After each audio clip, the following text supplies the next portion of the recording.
Welcome to GLOBEWATCH with me, Charles EBUNE. Today from the residence of the European Union ambassador here in Yaoundé, Cameroon. At least 7 billion euros. That is the amount of a European Union coordinated global initiative to raise funds to look for a vaccine to contain the spread of the coronavirus, which has killed at least 264,000 people worldwide, infecting roughly 4 million people. It is one of the initiatives taken by institutions, government, and agencies to roll back the coronavirus. So where does Europe find itself in such circumstances at a time when the whole continent is celebrating the 75th anniversary of the liberation of the continent from World War II, especially from Nazi Germany, and at the time when the association is equally celebrating Europe's Day ever since the Robert Schuman Declaration was made in 1950, shaping what is known today as the best, if not the only possible best example of a continental association.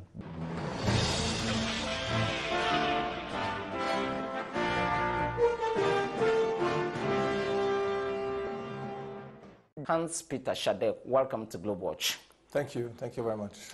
The French President Emmanuel Macron has qualified the coronavirus as the country's worst sanitary challenge for the past century. At the level of the European Union, ever since the Robert Schuman Declaration was made, which shaped what is called today the European Union, is it the worst pandemic too? Well, I think so. It's right to say that this is the worst crisis we have seen since at least the end of the Second World War. And it coincides with today's Europe Day, which is celebrated each year on the 9th of May. But of course, under these circumstances, it's much more a silent celebration. We cannot organize any mass events, any meetings, any cultural events, as we often do in countries where we serve. So we have it more silently. Maybe you can see some sequences on the social media. We try to be visible in terms of at least some key issues as the European anthem. But we do not have any mass celebrations because the context is, of course, a very sad and a very challenging one. We have a global crisis going on. There are no frontiers, there are no borders for the virus, and it has struck in Europe very hardly. We have hundreds of thousands contaminated and tens of thousands already dying as a result of the crisis, and we have it going on in other continents as well. Okay. The U.S. President Donald Trump has qualified it as more than Pearl Harbor in 1941. We are talking about the Second World War episodes. He has equally said that this is the worst attack for the United States ever since the 9/11, which almost closed the airspace. At the level of the European Union, you are equally celebrating the 75th anniversary over the defeat of the Nazi forces in Europe. When you look at the history of the construction of the European society, how do you place it within a context? Well, I think it's very symbolic. We have on 8th of May, the 75th anniversary of peace coming back to Europe. And ever since, there has not been war. So this is one of the great achievements of the European integration process, which was launched in 57 by Robert Schuman's speech, and 1950, sorry, and 57 we have the Rome Treaty. So this is the process of European integration for decades now. We are living in peace, we are living in prosperity, and we are trying to play our role at the global level as well in promoting our values and being a trade partner for the rest of the world. So this is a great achievement, I think, but now, of course, it's a big challenge as well to face this crisis. And as you said in the introduction, major efforts are made by European leaders to show solidarity with the rest of the world. We'll enter into the solidarity world in a very short time, but just get this, the European Union is roughly plus 400 million people after the departure of the United Kingdom. Today, roughly 4 million people globally are infected by the novel coronavirus, of whom roughly plus 264,000 have died. Additional, what is the picture of victim in Europe today? This is always evolving day by day, but it's tens of thousands already, and there are a couple of member states that are particularly struck. They have taken strong measures to fight the virus. You're possibly referring to Italy, France, Portugal, and Spain. Spain, yes. But what we also have seen are very strong signs of solidarity. You have seen the delivery of materials, of goods, of equipment from one European country to another. You have seen patients being transferred to hospitals where beds were still available. So this has been a show of solidarity within Europe, but I think it shouldn't end there. We are also solidaire with the rest of the world, and this is why we had this pledging event initiated by our leaders, Madame von der Leyen and Mr.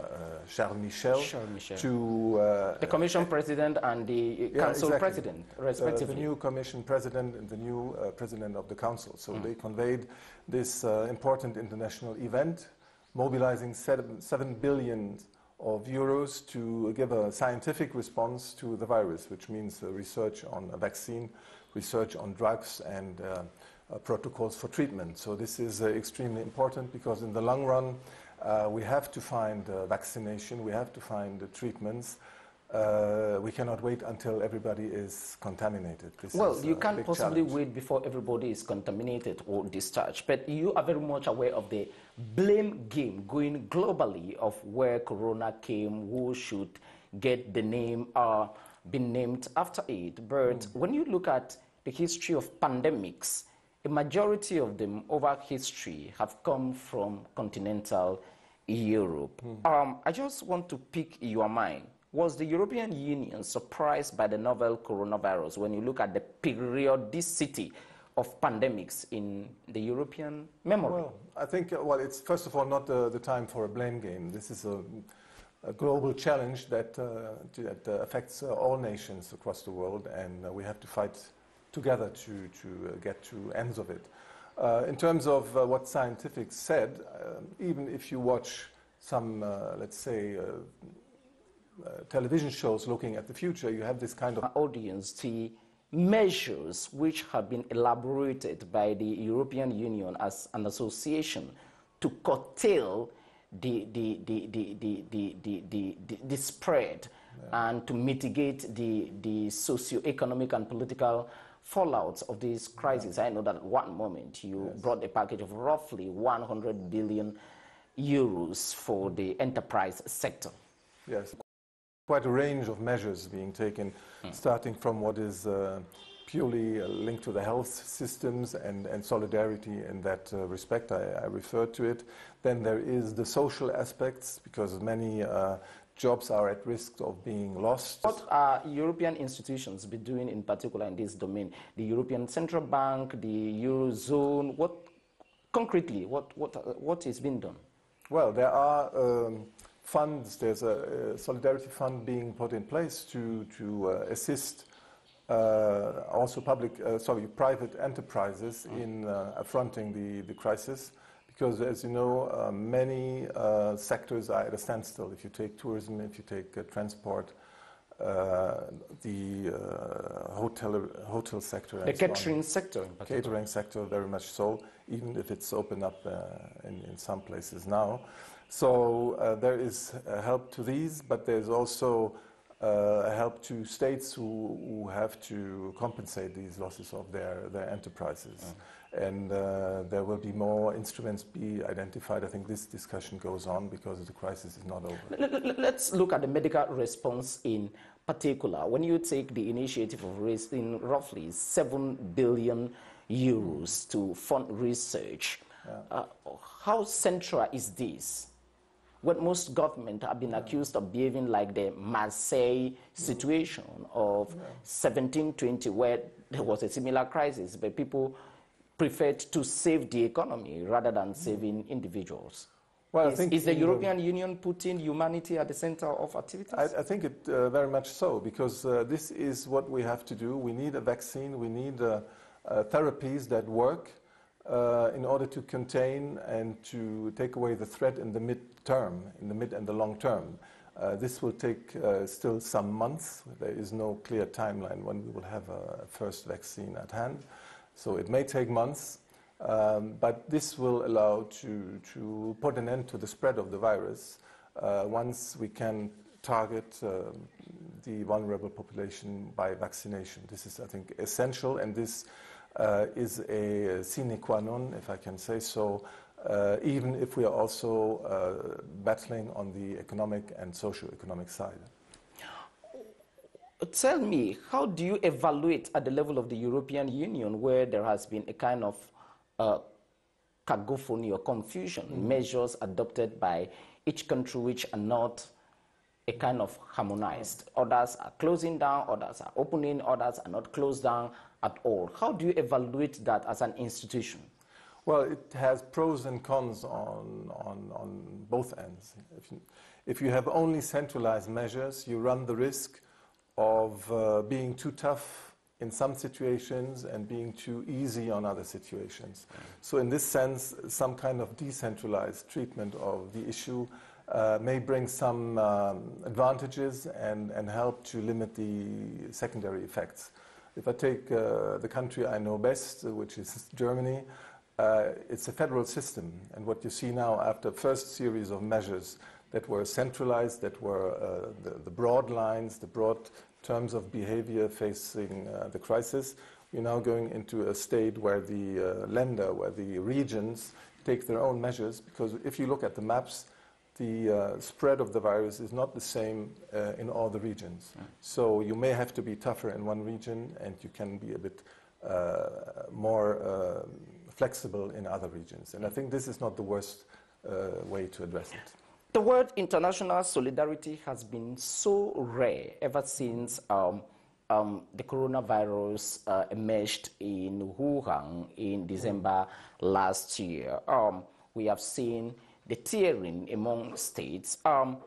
What actually is the European Union putting to the Global Solidarity Fund that this is my package as a humanitarian association? Yes. 3 weeks ago, I think that the President of the Commission, Mrs. von der Leyen, announced that 15.6 billion euros will be mobilized to respond to the crisis. 15 billion euros? Yes, 15.6 billion, and I think it may even be more, in combining all the different tools and instruments. So it's not all fresh money, it's not all grant money, it's combining what we have in our budget, but also what the European banks, the institutional banks can contribute. You have the investment bank in particular. You have the European Investment Bank that is making a big effort to contribute to that. I think it's about a third, I think, of this envelope.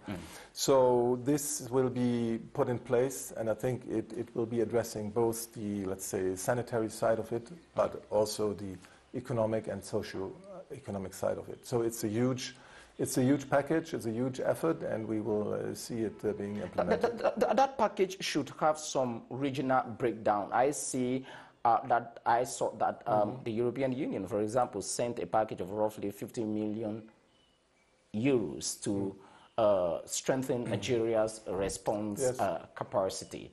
What is the package for Africa and Cameroon in particular? Yeah. So in the case of Cameroon, we have all European actors combined, so our member states here.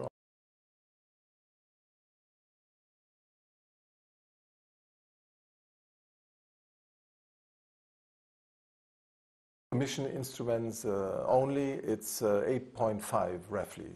So we are accelerating the implementation of funds that we had foreseen. If I take the case of budget support, that's the big chunk of it, 6 billion CFA francs.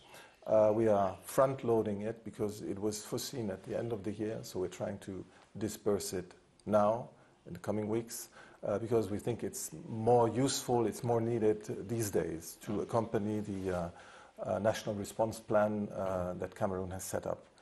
We also support the WHO, World Health Organization, because they have specific plans, response plans here in Cameroon as well, with about 2 billion CFA francs from different sources, but this doesn't matter for the result.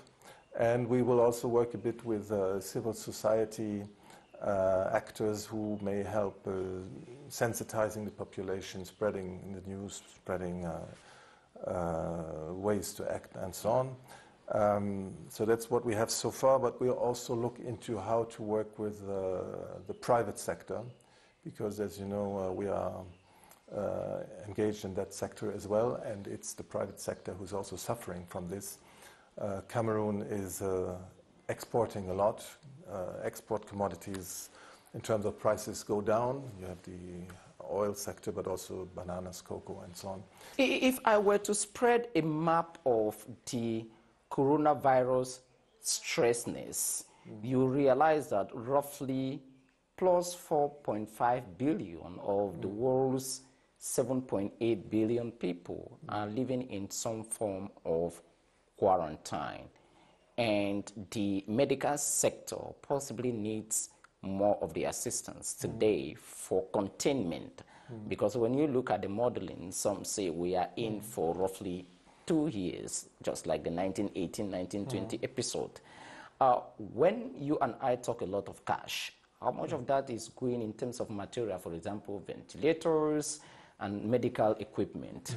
Are you looking at that critically? Yeah. Well, of course, it's a matter of technical know-how. If we are supporting specialized institutions, we cannot and we do not dictate what to do with the money. I think it's up to WHO, for instance, to determine what is needed in terms of equipment, masks, ventilators, and so on, how much is needed in training, how much is needed in protective gear, what are the institutional measures to be done. By the way, I would add that we as EU member states and institutions combined are among the biggest contributors to the UN agencies dealing with the crisis. If you take WHO, I think we are the second contributor. If you take the World Food Programme, we are the second. To the tune of roughly? Sorry? To the tune of roughly how much? Well, for the specific coronavirus response, it's something like 80 million euros at the African level. This is for the African COVID response. There is a figure of something like 4.5 billion euros per year that the EU combined contributes to the work of the UN agencies. So this is really a lot. When you look at the fallout of the coronavirus to the European Union space, one of the most attractive destinations for workers, for education, and other opportunities, and you see you are linked with Africa. Some may argue that this is a huge relief to you because now you don't have to deal with the migrant crisis of people rushing every day to come to Europe because they can't move. I think this is a very short-term perspective because, as you know, Europe is an aging continent, and our economies need active workers and qualified workers. So this is why we have been promoting organized and legal migration, which is, of course, something that we need to keep our economies going. You see even now that in some areas, as borders are closed, there are difficulties in harvesting crops and other crucial activities. You as a European Union citizen, what has been the most shocking image for you and which somehow affects the way you function today, first as a European Union citizen, and secondly, as a diplomat of the European Union, when you look at the picture of the almost collapsed Italian health system, of the stress of Europe's second largest economy today, if my statistics are correct, after the departure of the British, France, when you look at the empty streets of Madrid, what has shocked you most, which will redefine your perspective of the European Union?